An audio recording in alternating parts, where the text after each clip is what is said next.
Arthur seo Ruaille. Is sean páirtí le cruthanna dé hóiseacha. Ach, tá go uillinn clúdaithe ag na ceistena seo.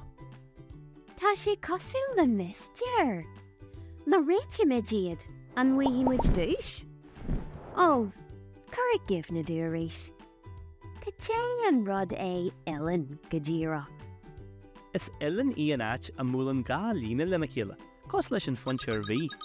De réir mar a oscaíonn nó a greideann tú an bhí, iríonn an uillinn níos mó nó níos lú. Sin ceart. Ruaille leis an dúis sin ail. Seo ceist an tríontáin. Is cruth mé le trí lis. Is ever specialta é sim iomlinn mo uilliniacha. Go dé an ever. Tá sin farasta. Is sé 180 cam sim n-Uillineacha I dríon tanar bé. Ní hiigim, an tí glad sampla a haispaint tú. Matá na n-Uillineacha in le go dríon tanar cóvéid, tá gach uillinn 60 cam, a thugann 180 cam san iomlinn. Matá uillinn amháin níos mó, caithfí cin eile bheith níos lú.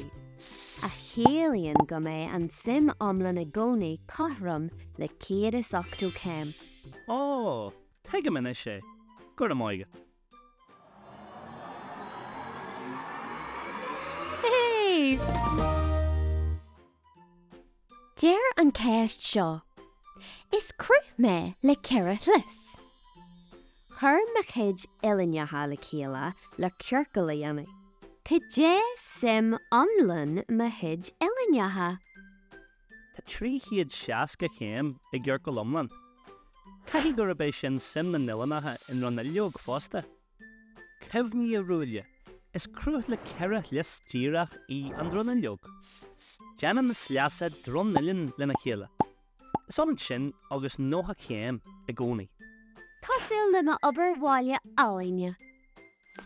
Go díreach. Os rud é go bhfuil ceithre uillinn 90 cam an, sé 360 cam sim na n-Uillineacha.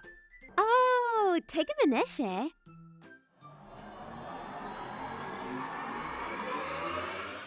Wow! Ah, Oh, níor thug mé an ceist seo faoi deara. Is cruth mé atá go hiomlinn crin. Chur me chuid uilliniacha le chéile, cé an sim. is cleas é sin. Níl uilliniacha ag cearcail cos le cruúthanna le sleasa díreacha. Níl tús na dearú leis, tá sé leanúnach. Ach dúirt tú go bhfuil 360 cam a gcearcail iomlinn. Tá, I gasú cearcla iomlinn. Ach ní hé sin an cruth. Is cleas é go cinnte. Cleas a deirtear? Cruthí é. Hey, win tú as ma bheile. Sin a bhíle rá agamsa. An bhecinn tú? Tá tú crin agus níl uilliniacha agat. Tá go bra, cruthí tú é. Ní bheidh sé có forasta sin an chéadúir eile.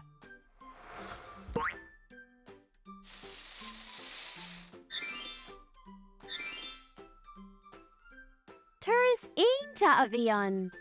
Agus is sé sin an dóid ar ól an muid gach rud faoi uilliniacha. Mói sibh beirt. Is féidir ihe sir ón obair Buaille bheith agah beirt. Burmuid dúis mar sin sa deireadh.